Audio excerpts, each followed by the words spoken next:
안녕하십니까 전국의 유튜브 구독자 여러분, 아프리카TV 시청자 여러분. 매주 화요일 여러분과 최신 사건 관련 컨텐츠를 진행하는 김원 사건 파일의 김원입니다. 오늘은 2018년 10월 9일 화요일입니다. 제가 오늘 여러분과 진행하게 될 이 컨텐츠는 일주일 전이었습니다. 일주일 전쯤 한 피해자분의 친구다 라고 자신의 신원을 밝히며 저희 KIMWNTV, 김원TV라는 공개 카카오톡으로 이제 뭔가 청원서를 올리게 되는데, 혹시 이 부분에 대해서 함께 해줄 수 있는지에 대한 내용을 저희에게 제보를 해주셨습니다. 처음에 이 내용을 보고 나서 많은 분들에게 알려져 있는 사건이기도 했고, 그리고 청원이라는 게 초반에 분명히 많이 회자되어 있다 보니까 급격하게 인원이 올라갈 거라고 예측을 했기 때문에 당시에 바로 찍진 않았습니다. 예상대로 4일 만에 청원은 20만이 현재 돌파했고, 일주일이 지난 지금 약 26만까지 올라가 있는 상태입니다. 지금 일주일이 지난 제가 이 이야기를 여러분에게 한 번 더 해드리는 이유는 뭐냐면, 청원에 대한 지수가 20만이 넘었기 때문에 국가가 답변을 해줘야 된다라는 결론만 내리지 말고, 많은 사람들이 그만큼 공분하고 있고 그리고 공감하고 있는 내용이다 라는 이야기로서 여러분과 함께 더 청원을 20만, 30만 그리고 40만까지 우리 국민의 목소리가 어디까지 갈 수 있는지를 보여주는 걸 부탁드리고 싶어 이 영상을 일주일 뒤에 찍게 됐습니다. 일단 여러분과 좀 마음 아픈 이야기들부터 먼저 출발을 하도록 하겠습니다. 여러분은 혹시 이 영상을 기억하시는지 모르겠습니다. 소리가 조금 무서우실 수도 있습니다. 하지만 경각심을 위해 그대로 공개하겠습니다. 제가 지금 여러분에게 보여드릴 영상은 2016년에 있었던 실제 블랙박스입니다. 2016년 5월 13일 새벽 경기도 양평군 옥천면의 한 도로입니다. 1차로로 정속주행을 하고 있던 한 노부부가 타고 있는 이 차량은 소나타 차량입니다. 평상시처럼 그냥 아무렇지 않게 주행을 하고 있었는데 왼쪽으로 들어가는 커브길이었습니다. 그런데 눈앞에 무언가 이상한 빛이 보이게 됩니다. 그리고 정말 이 찰나의 순간은 피할 수도 없는 상황이었습니다.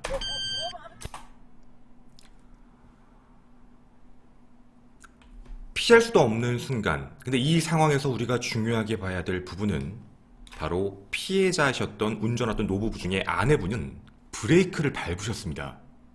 너무 당황하셨고 놀라신 거죠. 하지만 상대 가해 차량은 브레이크를 밟지 않았습니다. 그대로 와서 정면 충돌을 하게 됐던 거죠. 블랙박스 화면은 검게 바뀌었지만 이 뒤의 소리는 그 고통을 그대로 고스란히 우리에게 전달해주는 소리가 들리기도 합니다. 바로 여러분이 보신 것처럼 역주행 차량이었습니다. 그 역주행 차량이 와서 부딪히며 이렇게 어마어마한 사고가 났던 거죠. 되게 유명한 양평 아우디 역주행 사건이라고 불리는 사건입니다. 결국 이 사고로 노부부는 7시간이 넘는 대수술을 받게 됩니다. 그리고 결국 운전을 하셨던 아내분은 고관절과 슬개골 관절 같은 게 파손되어 인공관절 수술을 받게 되셨고, 동승하셨던 남편분은 사고의 충격으로요, 보시다시피 더 조수석 쪽으로 많이 들어왔습니다. 당시 내장이 전부 다 파열이 되셔서 소장, 대장, 직장을 모두 잘라내시고 장루라고 부르는 이제 배변 주머니입니다. 평생 그 장루를 차고 다닐 장애를 이제 얻으시게 된 거죠. 우린 정말 이 영상을 보면 어떻게 이런 일이 발생될 수 있을까라는 생각이 듭니다. 도대체 어떻게 해야 저런 사고가 발생될까? 일단 제가 캡처본을 여러분에게 먼저 보여드리면, 제가 동그랗게 해놓은 부분이 보이실 겁니다. 사건 현장 쪽을 보시게 되면 중앙에 가드레일이 위치하고 있습니다. 즉 가드레일이 있다는 건 어디선가 유턴을 해서 들어올 수 있는 공간은 없었다라는 거죠. 그렇다면 이 사람은 애초부터 먼 데서부터도 계속 역주행을 해서 오고 있었다라는 겁니다. 그리고 여러분 보시면 오른쪽에 아마 목격 차량이 한 대 있을 겁니다. 당시에 이 차량 사고를 목격했던 이 목격자는 여기에 차량에 운전자는 좀 멀쩡해 보였고요, 다치지 않았다는 표현입니다. 그리고 동승자가 2명이 더 있었습니다. 근데 이 사람 전부 다 취한 얼굴이었어요. 당시 이 사고의 가해자는 당시 나이 24세 권모 씨였습니다. 혈중 알코올 농도는 0.098%의 만취 상태였고요. 당시 운전자의 인지 능력이 떨어진다라고밖에 볼 수 없는 상황입니다. 가드레인이 존재하는데 그걸 지금 역주행해서 오고 있던 상황이었거든요. 하지만 가해자는 이렇게 주장을 합니다. 자신이 술을 마시다가 술을 사러 편의점에 갔고 그 이후에 내비게이션이 시키는 대로 따라간 것뿐이다 라고만 주장을 합니다. 즉 이 상황이 어떻게 된 거였냐면 편의점이 실제로 있었습니다. 처음 술을 먹고 그리고 편의점에 술을 사러 가는 길, 그쪽에 이 길을 더 가게 되면 거기에 편의점이 있던 거죠. 근데 그 편의점에서 직진으로 들어갔으면 다시 직진으로 나갔어야 되는 건데 그 편의점에서 역으로 오기 시작한 겁니다. 즉 그렇게 역주행이 시작됐던 거죠. 편의점을 떠난 지 650m, 오래 걸리지도 않았습니다. 불과 얼마 후에 이런 참사가 벌어지게 됐던 거죠. 누가 봐도 인지 능력이 없는 상태인 겁니다. 실제로 이 사고에 대해서 뭔가 사람들이 운전면허를 잘못 따서 그런 거 아니야? 도로가 어떻게 들어가는지 출구를 들어가서 이렇게 된 거 아닐까? 라고 생각하시는 분도 많았지만 그게 아니었습니다. 정상적으로 편의점에 갔다가 그렇게 갔어야 되는 길을 역으로 와버린 거죠. 누가 봐도 인지 능력이 없는 상태, 만취의 상태입니다. 즉 음주운전, 역주행 사고였습니다. 이 사고에서 더더군다나 문제가 됐던 건 가해자보다 피해자인 노부부가 더 많이 다치신 이유가 있었습니다. 차량의 문제가 아니었고요. 당시 상황 자체가 이런 상황입니다. 가해자는 브레이크를 밟지 않았습니다. 그대로 빨리 달렸던 상황이고 과음 문제 때문에 인지 능력이 없어서 브레이크를 안 밟았던 거죠. 하지만 피해자였던 노부부의 아내는 운전하고 있다가 누가 앞에 오니까 놀래서 순간적으로 브레이크를 밟았던 겁니다. 즉 하나의 벽이 되어버린 거죠. 그 모든 충격을 흡수해버리게 된 겁니다. 결국 들이받친 충격인 겁니다. 사람이 서 있을 때, 차량이 충돌을 했을 때 충격이라고 보시면 좋겠습니다. 즉 차량에 들이받쳐지는 피해를 입으신 거죠. 당시 경찰은 가해자 권 씨에게 구속영장을 신청했지만 법원은 기각합니다. 가해자가 초범이다. 매번 음주 사고에서 나오는 레파토리입니다. 초범이고 도주에 우려가 없다. 그리고 구속영장을 받아주지 않습니다. 실제로 음주 사건에 대해, 인사사건에 대해서 구속영장이 신청되고 발부가 될 확률은 0.3% 미만입니다. 거의 안 된다고 보는 게 맞는 거죠. 이후 이 사건은 아마 보시는 분도 많이 기억을 하실 겁니다. 많은 사람들 사이에 공분이 되기 시작합니다. 더더구나 공분이 됐던 이유 중에 하나는 가해자 측 부모가 했다라는 얘기 때문인데, 물론 이 이야기는 당시 기사에서도 나왔지만 이후에 가해자 측에서 그런 말을 한 적이 없다라고 얘기한 적도 있었습니다. 어떤 게 맞는지는 모르겠지만 어쨌든 공분이 됐던 이유는 꼭 한번 실수를 한 거 가지고 꼭 가해자를 구속을 시켜야 됐냐라고 법정 대리인에게 얘기했다라는 부분이죠. 만취운전의 역주행 인사사고를 범죄임에도 불구하고 실수라고 표현을 하고 있는 겁니다. 그 당시에도 처벌을 진짜 원하느냐, 합의금을 더 받고 싶은 거냐, 근데 얼마를 원하는 거냐, 이런 식으로 이야기를 하다 보니 많은 공분을 샀던 겁니다. 당시 사건이 방송에 나갔지만 크게 달라지는 건 없었습니다. 당시에 이 유족분들도, 가족분들도 문제가 있었던 건 가족들 내에서도 형사 합의를 이제 해야 되는데 의견이 충돌된 겁니다. 합의가 절대 안 된다라는 가족, 이걸 어떻게 합의를 하냐 라는 입장과 합의를 안 해주면 법망 내에서 어차피 초범이고 공탁금을 걸면 형 집행 얼마 안 나오는 거 뻔한데 부모님 치료값이라도 받아야 되는 게 맞다 라는 이야기였던 거죠. 어떻게 보면 현실적인 것과 그리고 현실적이지 않은 이야기, 자식의 입장과 현실적인 이야기의 충돌일 수도 있던 상황이었습니다. 그렇게 굉장히 가족들이, 특히 아들께서 굉장히 고민하고 있을 때쯤 기사가 하나 떴던 겁니다. 인천 일가족 3명이 사망한 사건에 대한 판결이 떴는데 당시에 징역 4년밖에 나오지 않았습니다. 일가족 3명이 몰살했는데 말이죠. 그 이유가 뭐였냐면 공탁금 4,500만 원 때문이었습니다. 공탁을 받아줬고 그 4,500만 원, 즉 피해자 한 명당 1,500만 원 정도를 측정한 겁니다. 3명을 죽이고 4년 받았습니다. 결국 아들은 이거 어차피 공탁해봐야 의미 없다라고 판단해서 합의금을 받는 쪽으로 기울고 그렇게 합의를 했습니다. 어쩔 수 없는 거죠. 결국 이 사고의 가해자는 징역 8개월에 집행유예 2년, 사회봉사 80시간을 명령받게 됩니다. 징역 8개월에 집행유예 2년이라는 건 실제로 실형은 사진 않습니다. 하지만 집행유예 기간 동안에 또다시 똑같은 범죄를 저지르면 가중처벌하겠다라는 표현이겠죠. 이게 바로 처벌이었습니다. 하지만 말이죠. 과연 가해자와 피해자 측 중에 누가 이 이후에 더 힘든 삶을 살아갈까요? 물론 가해자도 나중에 자신의 글로 자기도 힘들다, 자기도 되게 반성 많이 한다라는 글을 남기긴 했지만 어찌되었든 피해를 입고 평생 장애를 안고 살아가야 될 아버지도 계셨습니다. 하지만 이 사건 이후 이 이후의 이야기를 모르시는 분들도 많이 계실 것 같은데, 수술이 끝나고 장애를 입으신 아버지는 불면증 및 후유증이 생기기 시작합니다. 잠도 제대로 못 주무셨던 이유가 있었죠. 바로 장루 때문입니다. 장루가 터질까봐. 배변판이죠. 그리고 그런 노심초사 때문에 사람들이 보는 그 시선들 때문에 평상시 교회 활동도 많이 하셨는데 결국 대인기피증까지 생기신 겁니다. 결국 그 이후 뇌출혈로 쓰러지셨고 저체온증을 치료하다 장기가 못 버티는 바람에 장기의 염증, 결국 폐혈증까지 번지고 2017년 2월 아들의 생일날 돌아가시게 됩니다. 지금 이 사건의 피해자였던 아버님은 돌아가셨습니다. 한 가정의 행복부터 모든 것을 비극으로 만드는 정말 끔찍한 범죄 행위라고 생각을 합니다.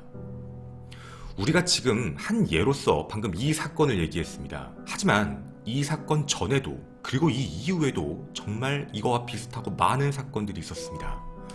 여러분은 또 기억하실지 모르겠습니다. 얼마 전에 있었던 사건이었죠. 2018년 8월 27일 오후 11시 15분 경기도 구리시 강변북로 남양주 방향의 토평나들목이었습니다. 이 인근에서 다찌 차량을 몰던 황민 씨입니다. 모 연예인의 남편이다라고 해서 많은 그 이야기가 나왔지만 그 연예인 분까지 얘기할 필요는 없다고 생각합니다. 그냥 황민 씨라고 하겠습니다. 황민 씨는 자신이 몰던 다찌 차량을 끌고 25톤 화물차를 들이받게 됩니다. 당시 들이받았을 때의 사고 현장 모습입니다. 어떻게 해서 이 정도까지 피해가 나왔을까라는 생각이 드실지는 모르겠지만 상황의 블랙박스는 이런 느낌이었습니다. 차량을 피하며 어떻게 보면 우리가 칼치기라고도 하죠. 과속주행입니다. 미처 보지 못한 차량을 받게 된 건데 시뮬레이션을 보시면 이런 형태였다고 보시면 좋겠습니다.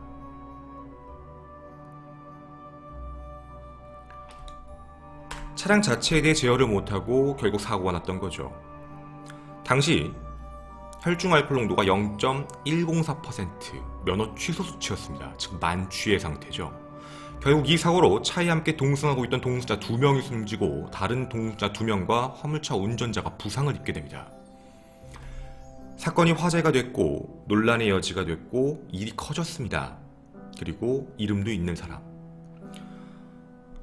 이 사람은 구속수사를 받게 됐습니다.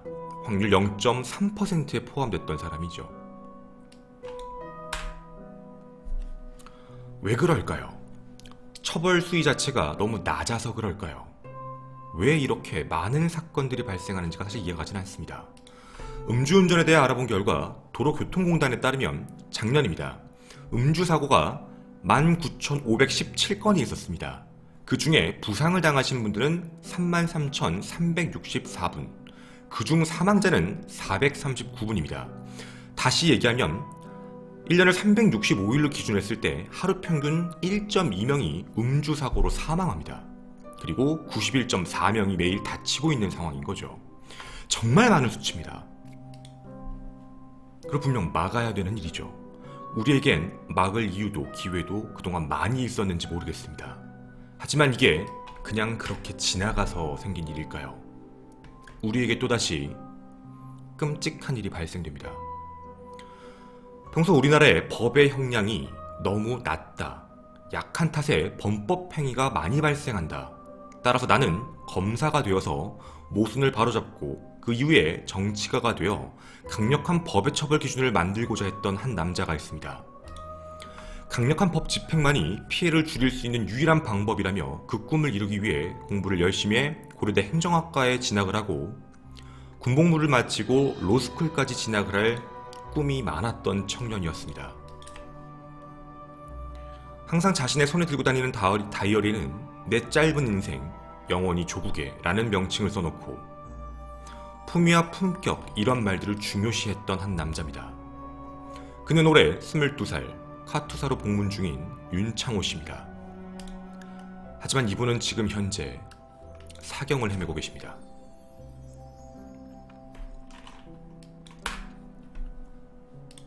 지금 여러분에게 그때 당시에 있었던 사고를 보여드리고자 합니다. 때는 2018년 9월 25일, 불과 몇 주 전입니다. 새벽 2시 25분, 휴가를 나왔던 윤창호 씨는 친구 배 씨와 함께 해운대구의 미포 오거리 교차로 횡단보도 쪽에 서 있었습니다. 집에 가기 위했던 거였죠. 당시 블랙박스 영상입니다.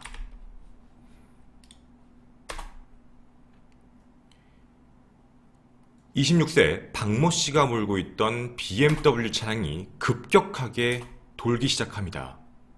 제어를 잃었고, 그리고 이분을, 피해자를 치게 됩니다. 여기서 끝나지가 않았습니다. 피해자를 치고도 인지 능력이 더 없는 건진 모르겠지만 그대로 주유소 벽까지 차량이 돌진을 하게 됩니다. 부딪히고서야 멈춰지게 된 거죠. 사고가 났지만 피해자 둘은 어디에도 보이지 않았습니다. 피해자 두 분은 여러분이 보시는 지 뒤에 있는 담을 넘어 뒤쪽으로 떨어지신 겁니다. 특히나 당시에 큰 일로 더 부상을 많이 당하셨던 윤 씨는 15m 정도를 날아가서 머리 부분이 지금 보이시는 저런 돌, 옆에 있는 부분이 튀어나온 부분에 부딪히시게 됩니다. 하체는 말 그대로 전부 다 깨진 상태였고 머리 쪽을 심하게 다치신 상태였죠. 당시 현장 사진 모자이크본입니다.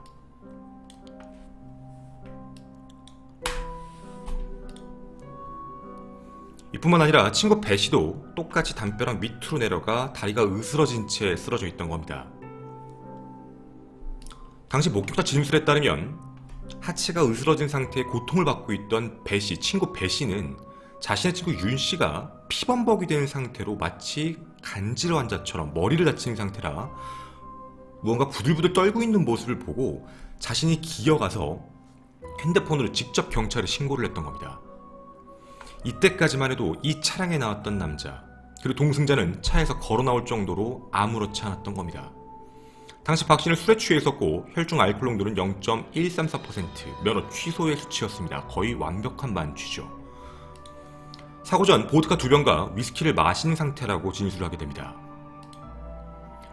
피해자 윤창호 씨를 중환자실로 옮겨서 2차례에 걸쳐 뇌파 검사를 받았지만 뇌파에 반응이 없습니다. 사실상 뇌사 상태입니다. 당시 이 일을 알게 된 윤 씨의 아버지는 언론을 통해 새 생명을 주고 가는 게 아들의 몫인 것 같다라고 하고 장기기증 의사까지 내비치게 됩니다. 진짜 마음이 아픈 일이기도 하죠. 사고가 되고 일주일이 지나서도요, 가해자 측은 동승자 모두 사과를 하러 오지 않은 상태입니다. 현재는 모르겠습니다. 가족들은, 친구들은 모두 두려워하고 있습니다. 또다시 이 사건도 솜방망이 처벌이 나올 수도 있는 가능성이 있기 때문이죠. 10월 2일 바로 윤 씨의 친구분들이 강력한 처벌을 해달라는 부분으로 청원서를 올리게 됐습니다. 그리고 4일 만에 20만을 돌파한 겁니다. 여러분에게도 오늘 이 이야기를 드리며 말씀을 좀 드리고 싶습니다.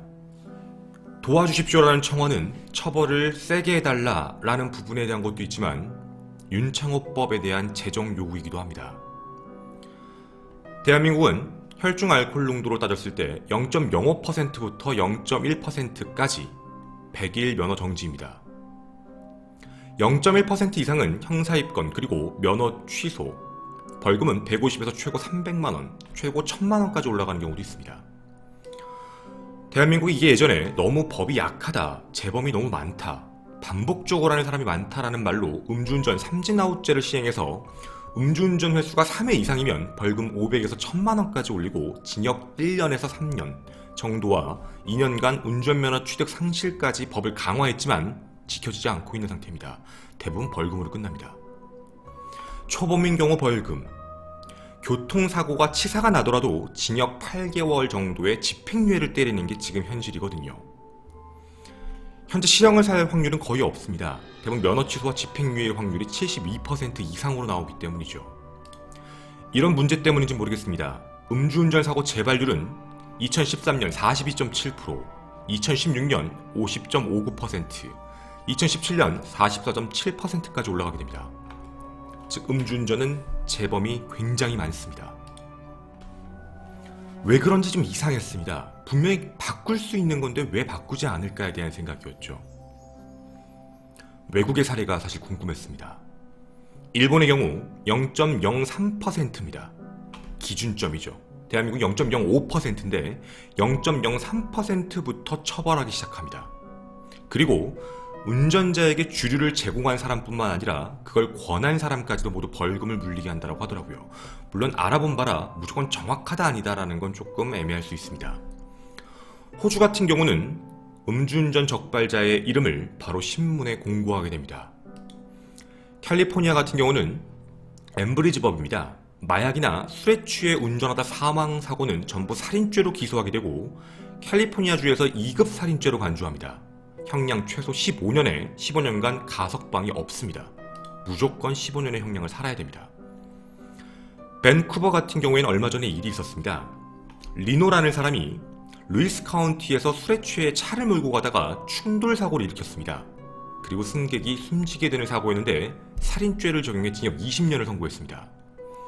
이탈리아도 최근 이탈리아에서도 음주운전 살인죄에 대한 부분으로 법률을 시행하고 있고요.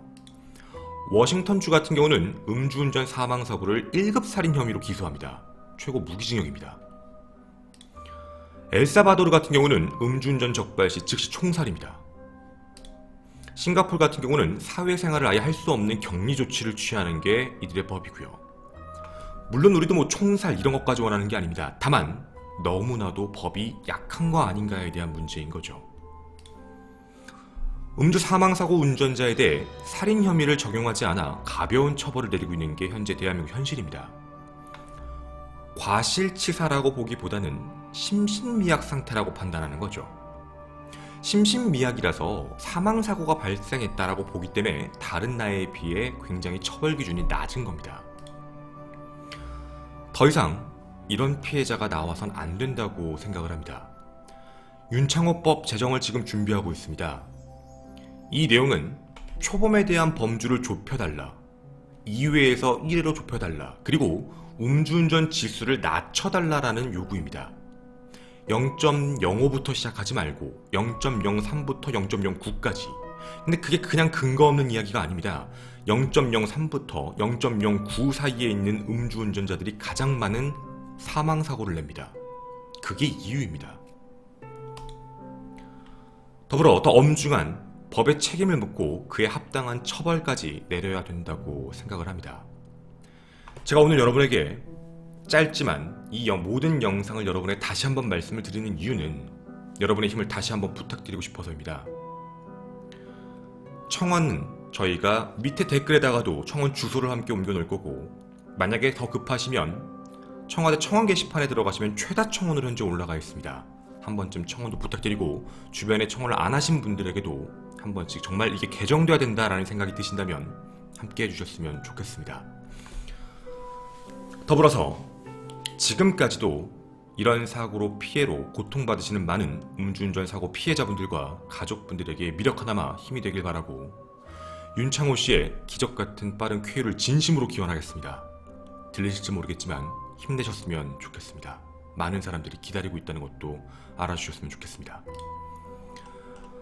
저는 김원 사건 파일의 김원이었습니다. 한 번씩 꼭 청원 동의 부탁드리겠습니다. 감사합니다.